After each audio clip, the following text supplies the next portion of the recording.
What is up, my Packaholics? Welcome inside the shack for the very first episode of Pack Shack Cards on YouTube. Let's go.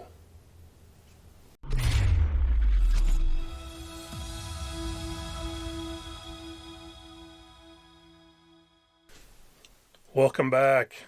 Like I said in the intro, this is our first video here on the Pack Shack Cards channel. And before we get into the normal kind of content that we would be doing in these kinds of videos, I wanted to kind of just take a second, sit down, kind of give you a little background of who I am, kind of what to expect out of the channel as we get moving, a little bit of history of what we've been doing, what we're going to be doing, and kind of take you through a little bit of that, and then we'll jump into your regularly scheduled content. All right, so sit back, relax, and let's get into it.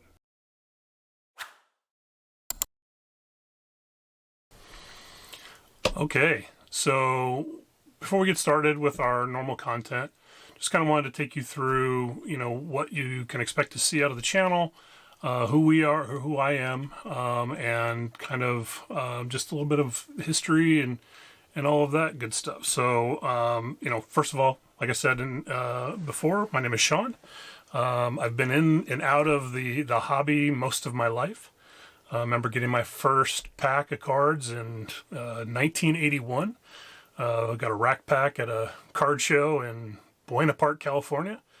Was excited to rip it and hopefully get that Fernando Valenzuela rookie card that I had seen in the show, and that was somebody was selling for $1, and I thought, oh my God, $1 for a baseball card, and sure enough, pulled one, and I've been hooked ever since.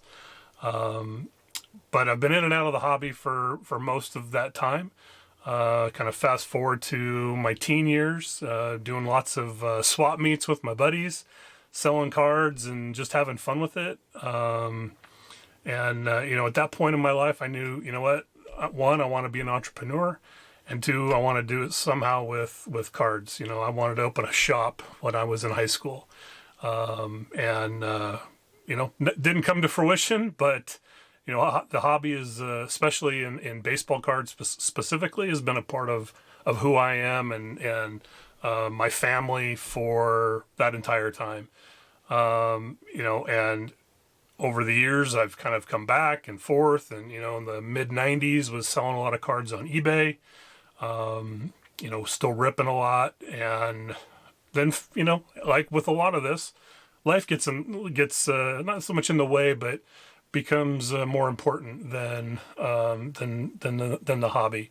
And as my kids were growing and they were starting to become more involved in activities, money's gotta go to where it's needed the most. And my kids were much more important than ripping a few packs of cards here and there. And as they've gotten older and grown up and moved out, I thought, this is a great time to get back into it, but I wanted to do it differently. And one of the ways I wanted to do that differently was, one, I don't think I'm ready for a shop.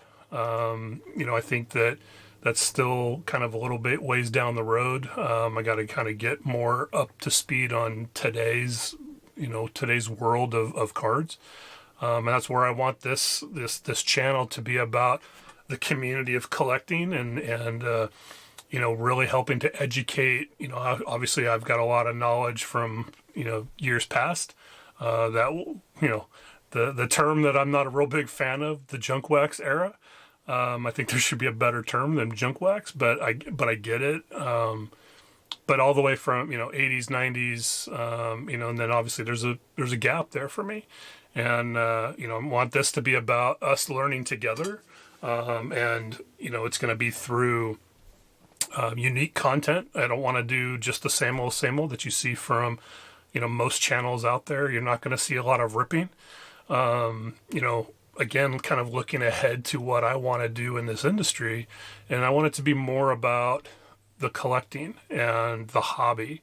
We're going to talk prices here and there, and we're going to talk about, ways that we're selling cards, really more to fund this and the content than it is about making a living off of. But what we are doing is we are launching a website. Will be a lot more detail of that coming in future videos. We'll do some videos specific to the website. But what we're doing is the website is going to be geared towards packs. The name is Pack Shack, obviously. We want to be the Burbank sports cards of packs. There's no way I could ever compete with Burbank when it comes to singles. So why even get into that? I mean, I know that, I know there's still an opportunity to make some money there, but that's not what I'm about. I want about bringing packs to the average consumer. As we know, the hobby shop world has declined over the years in store counts, and it's become harder and harder for the average consumer to find product. There's lots of Facebook and Instagram channels dedicated to helping people find, Targets and Walmarts and Barnes and Nobles of the world selling blaster boxes, and those are becoming even harder and harder to find because so many of them are worried about theft. So it's become harder and harder for people to find. And then on top of that, if you're somebody who's got $30 to spend, and you'll hear me use this terminology a lot, that kind of that magical, $25 to $30 range that most people would spend on a blaster box. If you don't have a card shop nearby, that's all your option is of going to your local Walmart or Target and picking up a blaster for $35 or $25 or $30, whatever it might be. I want you to be able to come to my website for $30 and get a variety of packs, just like if you went to the card shop. So that's what you'll hear more and more about as we go down the line. And like I said, we'll end up with some specific videos geared towards that. But this channel is going to be we want to really do this differently. We're going to take this on the road a lot. We're going to go to different venues and different events and things like that, and bring you along for the ride. We're going to do some fun kind of regular episodic videos type of thing where whether it's me and my son ripping packs over some pizza, or doing things like that, or just being out at a local card show and just kind of talking to people and seeing what they're collecting and what's hot, what's the buzz in the industry. We want to bring as much unique content. We don't want it to be about breaking boxes. We're not going to be doing live breaks. We're not going to be doing breaks on Whatnot. If and when we start doing anything on Whatnot, it'll all be geared towards selling the stuff that we showed on our videos, again, to fund bringing you more content. It's not about trying to show you how you can be a millionaire selling sports cards. It's about the collection of it, pulling those cards that you put in the PC and using the rest to fund bringing in more to your PC, and really about building the PC, not building a portfolio like it's stocks.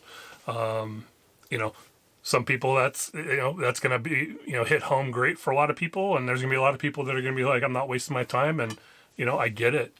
But I just really want to try to bring a community. Like I said, there's things that I still need to learn, especially about newer stuff, especially non-baseball. And I hope that we can build a relationship where you guys can share with me in comments or DMs or emails. All of that information will always be down at the bottom of these videos. But more importantly, I just want it to be this solid back and forth interaction that when when you're watching one of my videos, that you are engaged in the things that we're doing and find value in what we're bringing to the table.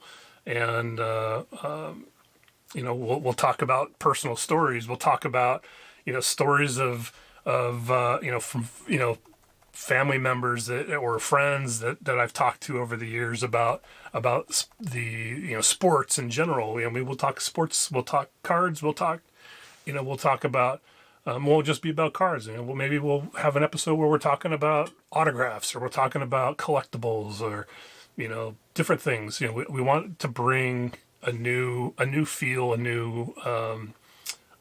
new concept to this. And if all through this, if you guys have any ideas of things you want to see, please don't hesitate to let us know. We want to make sure we're bringing you valuable content, and your feedback will be tremendous for that. And we really are excited about what's next in this. I really want this to be really my future, and I look forward to bringing everybody along with me on the ride, and my family. I cannot stress enough how critical the support of my family has been in this venture. My amazing wife Virginia has been the rock in all of this for me, and letting me know that this is what you're passionate about, go for it. My son is excited about taking part in some of this stuff. I've been trying for years to get him into the hobby, and now he's 25, and he's all jazzed about building his PC, and working with me on some different content. And my daughter, and she's just as supportive as the rest of them. My mom, I've had, I'm the guy that's got the wheels turning 24/7 with ideas, and I've gone to her and everybody else a million times with, I'm going to do this, I'm going to do that. And, here we are, just turning 50, and haven't unfortunately been able to do a lot of that. We have built a relatively successful eBay business, my wife and I, selling, anything and everything, collectibles to clothing, and, your typical, trash to cash kind of concept. But, this is what I'm the most passionate about, is sports. Until my life was baseball and cards, and, I'm looking forward to getting back into it, much more deeply, and again, bringing everybody along for the ride. So with that said, from the bottom of my heart, I appreciate you guys coming and joining me on this journey. I wouldn't be a good YouTuber, which I hope to be considered one day, but I wouldn't be a good YouTuber if I didn't say, make sure to subscribe, make sure to like this video, and of course ring that bell for notifications, so that whenever we post something new, you'll be able to get notified and come in and again join us on this journey. And I'm really excited about it. Really excited about everybody coming along for the ride. And let's go. So that's enough of that. You want to see some content around cards? I know it. You love it. So we're going to do something a little different. So stay tuned. We'll be right back.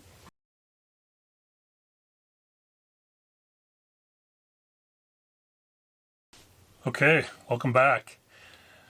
So today, I thought for our very first video, and for really trying to show something a little different than you don't see out of a lot of channels these days, I thought I'd show something that would be kind of showing you kind of where I started to today, kind of showing the evolution of the industry, how things have changed, but just have some fun with it. And so with that, we'll jump on down here, and you'll see that we've got some vending boxes, kind of showing where it's changed from 1987 to 2022.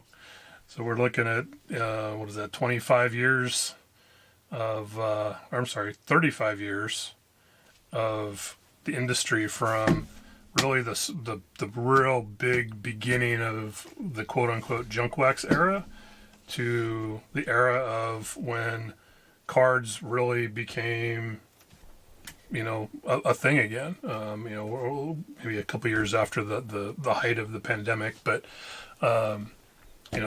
But you can see already right out of the gate the difference in size. 500 count versus 170 count. This is 2022 Series 2 with 5 exclusive inserts, and then this is just literally 500 cards. These have never been searched, factory sealed. This one still has plastic on it, so I thought we would take a quick cruise through this. We won't go too crazy, but thought we could. We may not even look through the whole thing, but just look for some stars. As we all know, the big rookie in that year was Bonds. Too bad things kind of went the way they did towards the end of his career. Dude, this guy, Cecil Fielder, man, I wish he had had a much longer career, because this dude hit absolute bombs. But you had Bonds rookie, you had future Hall of Famer Will Clark, Cal Ripken, Wade Boggs. I mean, just absolutely just stacked with what eventually became Hall of Famers. You had the McGuire, I guess, would be kind of technical. What should have been considered his rookie if it hadn't been for the Olympic card, which we all love that card. Well, there we go. There's a boom right there. Bo Jackson. Take that all day long. But I get that. What people say about this era. Canseco. But for me, you look back at just the sheer volume of Hall of Famers and rookie cards, and another Hall of Famer, should be a Hall of Famer, but it's just my dad loved this guy. This guy hit absolute bombs. I think he hit one off the building across the street from Wrigley Field at one point. But just the fun that it was, back then. We had. We didn't know any better. It was what we had. It was, there's a lot of stuff that I've got on these shelves behind me that, most people would look at and go, there's no value in that. Bammers and starting lineup figures, but it's what I grew up with. It was the stuff. It was the stuff that everybody wanted, and 87 Topps, was really kind of when we all really started to go, man, this is something. We had good stuff. There was good. Everybody wanted the, 84 Mattingly's and the 85 of all the other guys. You think about the Clemenses and the Puckett's and the, all of that. It just continued on, and you got into 87, and it was like, 87, not a lot in 88, but then 89, boom, it just kept going from there. So, it was an exciting time in the industry. Yeah, the manufacturers took advantage of it and just started just blasting out inventory. Frankly, kind of like what you're starting to see again today, because they've gotten tired of the complaints about not enough inventory. From dealers and the stores and the consumers, and rightfully so. People want to be able to rip, and if you're just looking at it from a hobby perspective, it's not about am I going to make some money on it? It's about I want that new chase card for my collection, or I want that new jersey card. I want that new auto. I want that Julio auto. I want that, Jeremy Pena refractor. I want all of that stuff. And if I can't get it, I don't want to have to, people don't want to necessarily go buy stuff on the open market. Like I've said in the opening, I've been in this business, in and out of this business or this hobby for most of my adult life. And, for my personal collection, I've bought very few cards on the open market. Most everything I have, I pulled. as time goes on and we start going through, you can kind of see some of the boxes behind me. Some of these boxes haven't been looked at in 20 years. And yeah, there's going to be some cards in there that people are going to go, man, oh, look at that. Right out of the box and it's creased. But that's what it was. It was like, that was who was big then. I'm sure we'll be pulling some, we might even see some in this box as I'm going through it. Hey, there we go. There's the McGuire. But, you're going to see some cards in some of these boxes. You might see a stack of Mike Greenwell rookie cards. And because back then, we thought he was, the second coming of, Carl Yastrzemski. And it just turned out to be not the case. And so, we're going to, you're going to see a lot of that, but we're going to talk about how you can still have fun with that. You can still have fun ripping a vending box, especially if you like building old sets. Find some old vending boxes. Usually they're pretty cheap. I think I might have $5 into this one. Bought it part of a bigger lot of boxes and stuff, a bunch of vending boxes. But you can build a big chunk of the set. I haven't seen a ton of duplicates. There's definitely been some, but there hasn't been a ton. And as you can see, I like to pull like the Hall of Famers or, just some guys that were, kind of big, that maybe just were kind of on the fringe of Hall of Fame. But, again, you can have fun with it. Just have fun.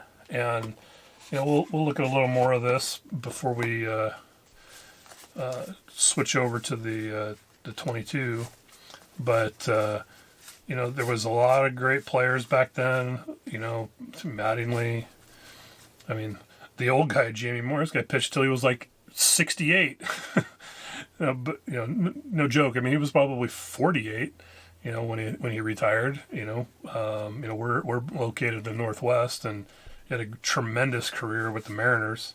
Eddie Murray, Phil Niekro, just again, some great, Dave Magany, he didn't turn into, a Hall of Famer or anything. That dude was good. He could play a sweet first base.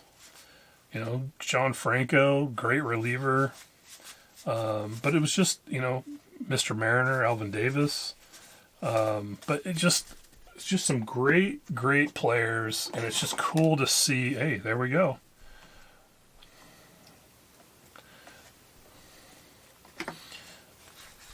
Just too bad. It's too bad that that he's looked at the way he is now. There's a lot of people that had a lot of money tied up in his stuff, and not to have him hold that, with the career that he had is unfortunate. But again, it doesn't matter if you're a Bonds fan, regardless of what people may or may not say about him. Collect it. There's some sweet stuff. Some of those Tiffany rookies, still worth good money if you're interested in the money part of it. But it's just, he was good. I'll never forget him in the World Series against the Angels. They could not get him out to save their life. But, again, just, it's about having fun. It's about, learning about the players or remembering the players. Like Andres Galarraga, the big cat, his years in Colorado were, he was one of the most feared hitters in baseball. And it was just fun to watch. So we got a little rookie error going on here with my setup here, but we'll get better as time goes. Gary Carter, R.I.P., but that dude, he was my, I was a catcher in baseball. It was for me in the 80s, it was about Gary Carter, and, I got the end of Carlton Fisk's career. Those were the guys that I, aspired to be. Sandberg, Winfield. Again, it's just, the Bulldog, Hershiser, grew up in Southern California, grew up a Dodger fan. My dad's a huge Dodger fan, and, you know, Hershiser was the guy. I mean, really, if it hadn't been for some injuries, probably would have been a Hall of Famer. You know, he's probably still a borderline guy, but in Dodger baseball lore, I mean, that '88 season when he broke Drysdale's record for consecutive scoreless innings, and then basically pitch them, into the World Series and win the World Series. It was just an incredible year. John Kruk, a great hitter. Jim Rice, Hall of Famer. Again, just some great stuff. Tony Payne was another guy that I really liked as a catcher, as a kid. I used to emulate him with his legs sticking out and kind of sitting on the ground. When you're a big guy, it's hard to get low for those small players that are up to bat. So you looked for any way to get down low. But, we got a few here left and we'll finish this off. But, I just kind of wanted to kind of kick this off with kind of what, some kind of info or kind of, remembering kind of how things were when I first got going, heavily into cards. So this would have been, 6 years after that first pack of 81 tops that I got at a card show in Buena Park near Knott's Berry Farm. But again, Lou Whitaker should be in the Hall of Fame. There's Carlton. It's amazing how many of the greats of the game that people are collecting their rookie cards from the '60s that were still playing in the '80s. Carlton or Fisk or Yastrzemski. It's like all these guys that were still playing in the '80s. It's crazy.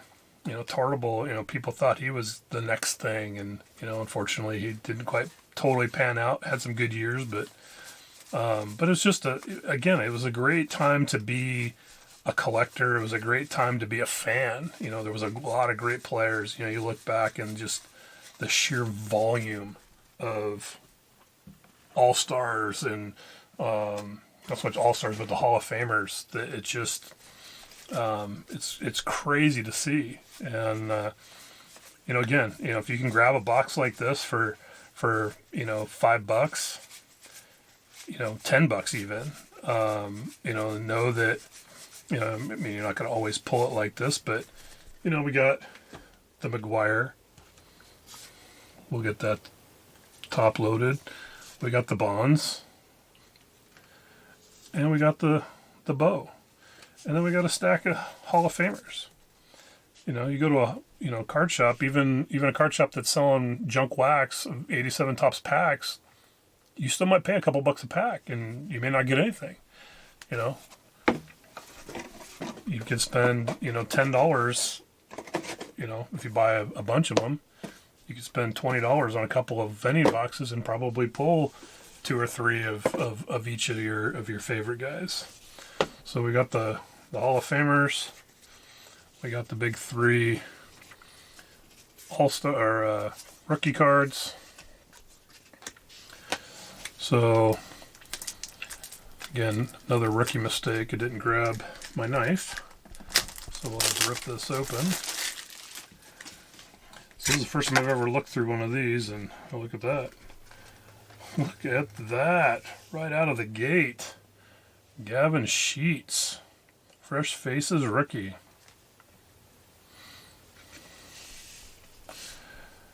Vidal Bruin. Mackenzie Gore.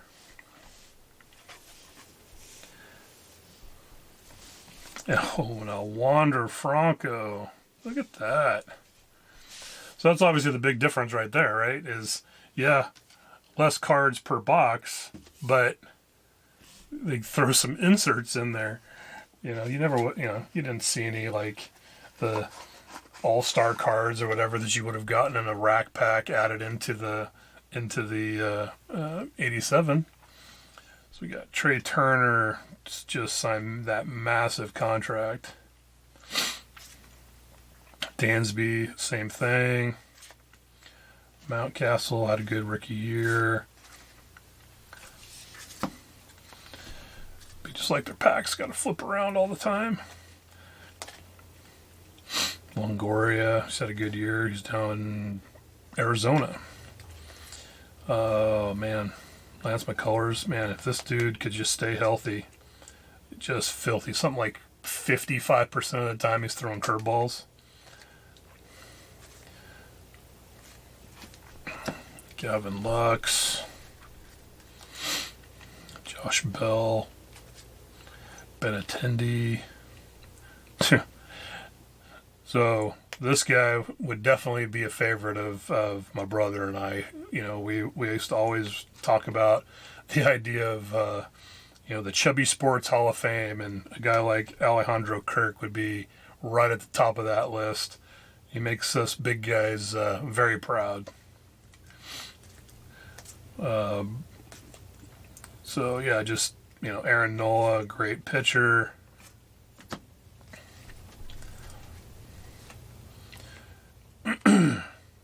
Showtime. That dude, is he going to get $50 million next year? I find it hard to believe that he doesn't get at least close.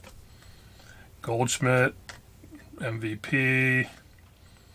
O'Neal Cruz, rookie. Hey, and like I said, some of the I'm still getting caught back up on where everybody stands in the grand scheme of prospects. So if I've missed anybody along the way, please don't hesitate to drop a comment down below and let me know who I missed out on. But there's definitely been some great guys these last couple of years, and the new 2023 is out. Again, a lot of great rookies in that set.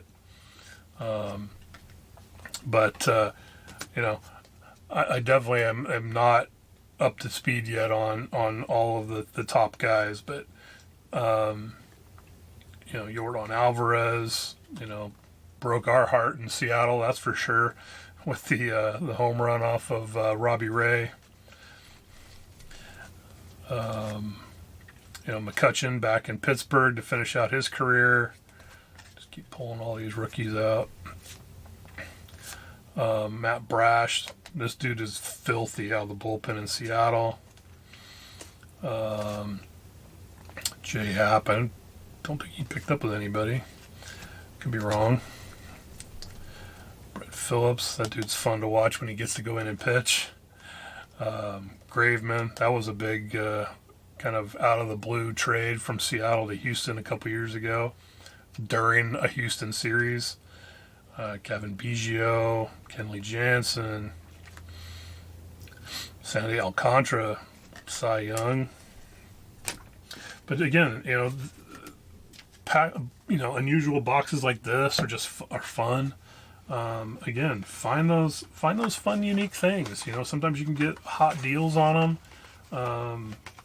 Sometimes it's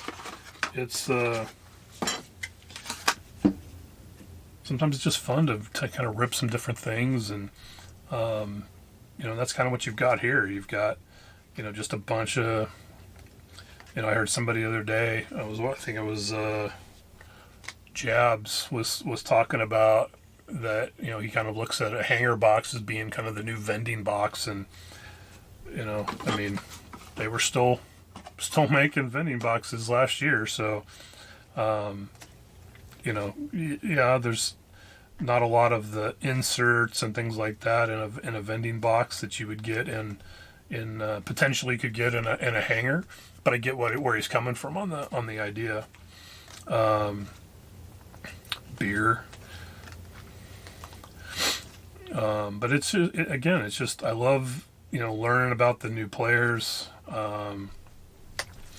This was a dude that I thought could turn into something. Jake Fraley. He ended up getting traded to Cincinnati last year in the Winker deal, which he's now moved on. Verlander just signed that big deal. Springer's going to move over to right, I think, to try to keep him on the field. Strasburg, man, it's just really wish he could have stayed healthy when he's healthy, and when he was healthy in his prime. it was tough to find anybody that was more dominant than he was. So it'd be nice to see if we could see him back on the field a little more before he hangs it up. But unfortunately, that's just kind of the name of the game, right? But Cronenworth, I think he's going to play first now.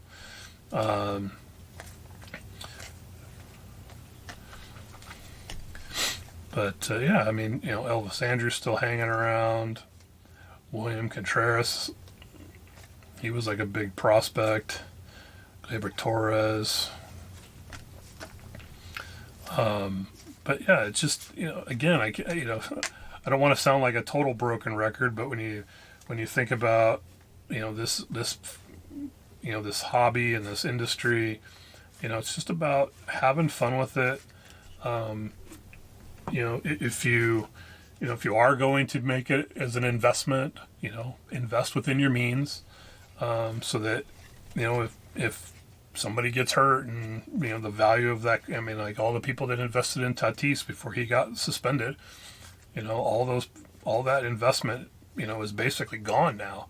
They're all, if you're still holding those cards, you're hoping that he comes back and can be even a partial version of what he was. But just have fun. I think if the more you have fun with it, the more you can just enjoy it, the more you'll stay involved. It needs to be a part of just having fun. So we got some nice stuff here. I hope you enjoyed this first ever episode of Pack Shack Cards. There'll be a lot more coming, and again, please don't forget to subscribe and give us a follow on Instagram at Pack Shack Cards, and keep an eye out for packshackcards.com. The landing page is up, so you can register to be informed when the site launches. All this information will be down below in the comments, but yeah, please give us a subscribe, hit that notification bell, give us a thumbs up, leave us a comment, let us know what you think, and we really appreciate you stopping in to the Shack and the first premiere episode of Pack Shack Cards, and we look forward to seeing you again in the future. Thanks. Have a great day.